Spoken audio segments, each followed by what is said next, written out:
Hello. So with the outline, you'll want to, in your introduction, when you write this paper, you will include your critical reading journal number 4, that little summary piece.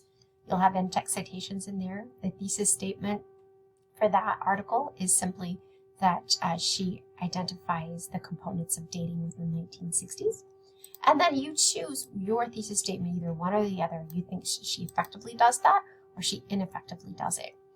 And then you're going to add a statement that says through language, attention to audience, and evidence.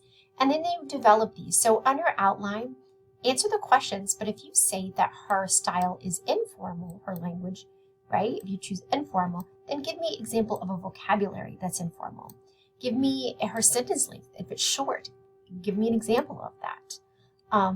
Does she use humor or satire? Some people said that she uses sarcasm. I think they said that was on page 151. The audience, write these things out, like what's her tone? Is it serious? Is it informal again? What does she assume we already know? And honestly, she assumes that we know pop culture in the 1960s, like with Elizabeth Taylor.